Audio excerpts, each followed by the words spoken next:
Hello guys, आज हम बात करने वाले हैं एक ऐसी कंपनी के बारे में। आज की इस वीडियो में बात करने वाला है जो एकदम फंडामेंटल स्ट्रॉन्ग कंपनी नज़र आ जाती है और इसके साथ साथ इस कंपनी ने पिछले एक साल के अंदर आप लोगों को 180% से भी ज़्यादा का रिटर्न दे दिया है। तो इस कंपनी के बारे में आज की इस वीडियो में बात करेंगे। कंपनी कौन सी है, क्या इस कंपनी के अंदर अभी इन्वेस्ट करना चाहिए कि नहीं, long term, short term, medium term के लिए आप लोगों का व्यू क्या रहना चाहिए इस कंपनी के बारे में, ये सारी चीज़ों के बारे में आज की इस वीडियो में बात करेंगे। तो ये वीडियो अंत तक देखते रहना, आप लोगों को 110% वीडियो अच्छा लगेगा। सबसे पहले हम बात कर लेते हैं क्या इस कंपनी के मतलब क्या ऐसी चीज़ है इस कंपनी के अंदर जो आप लोगों को इन्वेस्ट करना चाहिए इस कंपनी के अंदर। तो आप लोगों को मैं आगे दिखाता हूँ। पहले कोविड-19 में आप लोगों को पता ही है जो फालतू कंपनियाँ होती है, फंडामेंटल स्ट्रॉन्ग नहीं कंपनी होती, वो भी यहाँ पर 100 200 का रिटर्न दे दिया है। तो आप लोग बोलोगे कि यार अभी तो मार्केट में 600 रिटर्न वाली भी कंपनियां हैं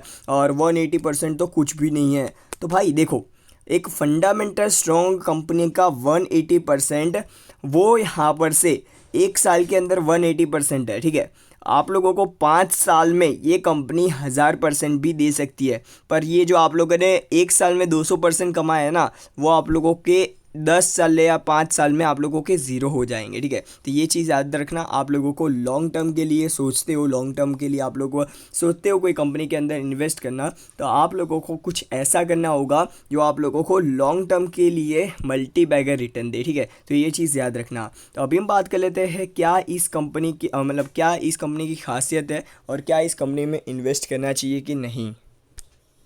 तो यहाँ पर आप लोग देख सकते हो मल्टीबैगर स्टॉक टिप। तो यहाँ पर ये टिप तो मान ही मतलब ये टिप नहीं है मेरी तरफ से, आप लोगों को एक एडवाइस है। तो देखो यहाँ पर से आप लोगों को देखो क्या लिखा हुआ है। इस स्टॉक ने 2021 में 180% का रिटर्न निवेशकों को दे दिया है, मालामाल कर दिया है। चलो ऐसा तो यार बहुत सारे स्टॉक ने किया है, पर इस स्टॉक में ऐसी तो क्या बात है। तो आप लोगों को मैं दिखाता हूँ। देखो सबसे पहले तो इस कंपनी ने, प्राज इंडस्ट्री कंपनी का नाम है, आप लोगों को इसका फंडामेंटल सबसे पहले दिखाता हूँ। उसके बाद यहाँ पर से 2020 की बात करें अगस्त में 68 रुपीज़ का इसका शेयर का प्राइस था और वो अभी यहाँ पर 337 पर आ चुका है। 180% का रिटर्न दे दिया है अभी तक इस कंपनी ने और आने वाले समय में और भी ज़्यादा रिटर्न देगा। तो देखो कंपनी क्या काम करती है, क्या काम करती है कंपनी, वो देखते हैं। तो यहाँ पर ये हिंदी में आप लोगों को डायरेक्टली, इंग्लिश में मेरे को थोड़ा ज़्यादा समझ में आता है, तो इंग्लिश में देखते हैं और इसके लिए एक वेबसाइट screener.in के ऊपर चलते हैं। तो यहाँ पर आप लोग देख सकते हो प्राज इंडस्ट्री, इस कंपनी की बात करें तो यहाँ पर ये कंपनी एस्टेब्लिश हुई थी 1985 को और इस कंपनी का हेडक्वार्टर है पुणे के अंदर। और ये कंपनी अक्रॉस ग्लोबली ये 750 रेफरेंसेस है इस कंपनी के पास और कितने कंट्री में 75 कंट्रीज़ में ये कंपनी ऑलरेडी एस्टेब्लिश है। ये अपना जो प्रोडक्ट है वो बेचती है अलग अलग कंट्रीज़ के अंदर। ठीक है, अभी हम बात कर लेते हैं कंपनी क्या काम करती है। तो ये एक बिगेस्ट सप्लायर में से एक है इथेनॉल प्लांट के, इथेनॉल के। और उसके साथ साथ टुडे ये आज के दिन मतलब क्या कर रही है ग्लोबली, तो ग्लोबली ये एक सॉल्यूशन प्रोवाइड कर रही है focused on the environment, energy and agri process industry. ठीक है, तो ये एग्रीकल्चर रिलेटेड भी ये कंपनी काम करती है और भी बहुत सारी काम काज है रिन्यूएबल एनर्जी के रिगार्डिंग, जो भी chemicals and low carbon fuels वाली जो कंपनियां है उसको मतलब बायो इकोनॉमी आप लोग बोल सकते हो, उसके रिगार्डिंग फ्यूचर ग्रोथ बहुत ज़्यादा है इस कंपनी का, इसी के रिगार्डिंग ये कंपनी काम करती है। ठीक है, अभी हम बात कर ले कंपनी का मार्केट कैप 6062 करोड़ रुपीज़ का मार्केट कैप है। बुक वैल्यू की बात करें, बुक वैल्यू से अभी करंट प्राइस बहुत ज़्यादा ऊपर चल रही है। 330 का इसका आप लोगों को करंट प्राइस देखने को मिल जाता है। पी की बात करें तो आप लोगों को देखने को मिल जाता है 53 का। अभी आप लोगों को इसके अंदर बाइंग नहीं करनी चाहिए, मेरी यही एडवाइस रहेगी। आने वाले समय में बाइंग करने का मौका आएगा तो आप लोग कर लेना। ठीक है, आप लोगों को मैं बता दूंगा बाइंग करने का मौका आएगा तो। ठीक है, 50 DMA और 200 DMA की बात करें तो ये कंपनी का जो शेयर का प्राइस है 50 DMA की नीचे आ चुका है। 200 हर बार आप लोग देखोगे 50 DMA को सपोर्ट करते हुए ये कंपनी का मतलब शेयर का प्राइस ऊपर जा रहा था। अभी आप लोगों को ये कंपनी 300 के आजू बाजू में 250 के आजू बाजू में आती है तो आप लोग एक बार बाइंग कर सकते हो। अभी हम बात कर लेते हैं कंपनी में एक और चीज़ क्या खास बात है पता है, ये कंपनी डेट फ्री कंपनी है। ऑलमोस्ट डेट एकदम एकदम कम डेट है इस कंपनी के ऊपर, जो लॉन्ग टर्म बोरोइंग होती है, शॉर्ट टर्म भी बहुत ज़्यादा कम है। और इसके साथ साथ इस कंपनी का expected to give good quarter, मतलब यहाँ पर जो एक्सपेक्टेड जो रिज़ल्ट था उससे ज़्यादा का यहाँ पर से रिज़ल्ट दिया है कंपनी ने। उसके साथ साथ डिविडेंड पे आउट भी इस कंपनी का हेल्दी डिविडेंड पे आउट है। प्रॉब्लम क्या है, प्रॉब्लम इस कंपनी में अभी बुक वैल्यू से बहुत ज़्यादा ऊपर चल रही है, यही एक प्रॉब्लम है। और उसके साथ साथ सेल्स ग्रोथ यहाँ पर से पिछले 5 साल का इतना ज़्यादा अच्छा नहीं रहा है। प्रमोटर होल्डिंग्स यहाँ पर कम नज़र आ रही है, 32% की नज़र आ जाती है। और उसके साथ साथ low return on equity ratio in last 3 years, ठीक है। तो यहाँ पर 10% तो मिनिमम होना ही चाहिए मेरे हिसाब से रिटर्न ऑन इक्विटी रेशियो। देखते हैं अभी आने वाले टाइम में इस कंपनी का क्या सिचुएशन होता है। इसके पीयर्स की बात करें, पीयर्स यहाँ पर पीयर के कंपैरिजन में ये नंबर 5 पर आ जाती है इस कंपनी का शेयर का प्राइस।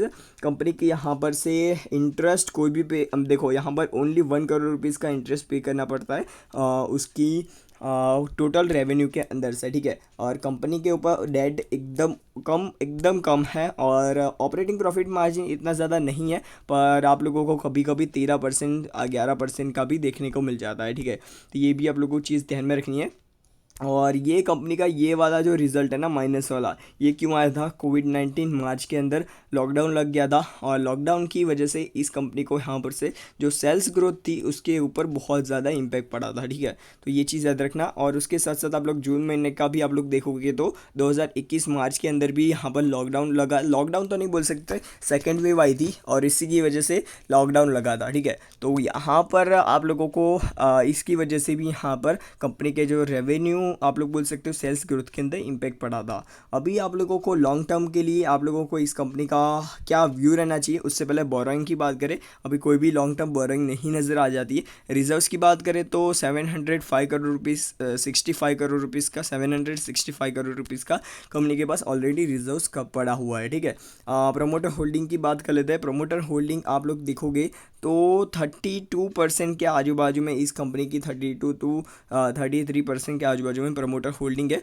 कंपनी के अंदर FIIs एंड DIIs दोनों के दोनों अच्छी तरीके से एक्टिव है और पिछले कुछ टाइम से यहाँ पर पब्लिक के पास थोड़ी ज़्यादा होल्डिंग हो चुकी है, तो ये भी आप लोगों को चीज़ ध्यान में रखनी है। अभी हम बात कर लेते हैं क्या इस कंपनी को इस लेवल पर बाय करना चाहिए। मेरे ख्याल से नहीं करना चाहिए, क्योंकि ये कंपनी ऑलरेडी बहुत ज़्यादा ऊपर भाग चुकी है। ये कंपनी को मेरे को क्यों बताना था, कंपनी एकदम फंडामेंटल स्ट्रॉन्ग नज़र आ जाती है और इस कंपनी के अंदर जो आप लोग लॉन्ग टर्म के लिए अच्छे दाम में इन्वेस्ट कर देते हो, मतलब आप लोगों को मैं दिखाता हूँ किस लेवल पर इन्वेस्ट करना चाहिए। सबसे पहले किस लेवल पर इन्वेस्ट करना चाहिए, सपोर्ट एंड रेजिस्टेंस की बात कर लेते हैं। तो सपोर्ट एंड रेजिस्टेंस की बात करें तो इस कंपनी का आप लोग देख सकते हो सपोर्ट 327 के आजू बाजू हम लोगों को सपोर्ट देखने को मिल जाता है। रेजिस्टेंस की बात करें तो आप लोगों को पहला रेजिस्टेंस 357 पर देखने को मिल जाता है। इस कंपनी का यहाँ पर से आप लोगों को बता देता हूँ, इस कंपनी को मेरे ख्याल से 232 के लेवल पर ये कंपनी का शेयर आ जाता है, तो आप लोगों को ज़रूर से बाइंग करनी चाहिए। और यहाँ पर आने की पॉसिबिलिटीज़ तो बहुत ज़्यादा कम है अभी 1-2 साल तो, क्योंकि यार बुल मार्केट चल रहा है। बुल मार्केट में ऐसे मतलब कंपनियां बहुत ज़्यादा नहीं गिरती है, तो आप लोगों को पेशेंटली वेट करना है। आप लोगों को 232 250 भी आप लोग लेते हो, इसके अंदर 250 के आजू बाजू में आप लोग बाइंग करते हो, तो आप लोगों को एक अच्छे लेवल पर बाइंग मिल जाएगी। और उसके साथ साथ आप लोगों को आने वाले समय में लॉन्ग टर्म के लिए कंपनी बहुत अच्छा रिटर्न दे सकती है, ठीक है। तो ये चीज़ याद रखना। और आप लोगों का क्या ओपिनियन है वो मेरे को कमेंट सेक्शन में बताना। अभी हम बात कर लेते हैं क्या इस कंपनी के अंदर अभी की सिचुएशन देखने को मिल रही है। आज की बात करें 17 अगस्त की, तो इस कंपनी का शेयर का प्राइस अभी 1.9% 2% ऊपर चल रहा है। और इस कंपनी का यहाँ पर से 5 डेज़ की बात करें, कंपनी ने 0.69% का रिटर्न दिया है। और उसके साथ साथ यहाँ पर 1 मंथ की बात करें, कंपनी ने 10% नेगेटिव रिटर्न दिया है। कंपनी ने 6 मंथ की बात करें 160% का रिटर्न दिया है 6 महीनों में। और 1 ईयर की बात करें तो कंपनी ने यहाँ पर से 388% का रिटर्न दिया है। तो यहाँ पर 2021 के अंदर ही इस कंपनी ने 2021 के अंदर ही इस कंपनी ने 180% का रिटर्न दे दिया है। और 2020 से लेकर 2021 की बात करें तो इस कंपनी ने 388% का रिटर्न दिया है। कंपनी के अंदर और गिरावट जारी रह सकती है आने वाले समय में। मैंने जो लेवल बताए 230 रुपीज़ के आजू बाजू में आप लोग इस कंपनी के अंदर बाइंग कर सकते हो। बाकी तो इस कंपनी के अंदर बिल्कुल भी बाइंग मत करना, ठीक है। तो आप लोगों का क्या ओपिनियन है, इस कंपनी का शेयर आप लोगों के पोर्टफोलियो में है कि नहीं, वो मेरे को कमेंट सेक्शन में ज़रूर से बताना। आप बस आज के लिए इतना ही। गुड बाय, फिर मिलते हैं नेक्स्ट वीडियो में। Good bye.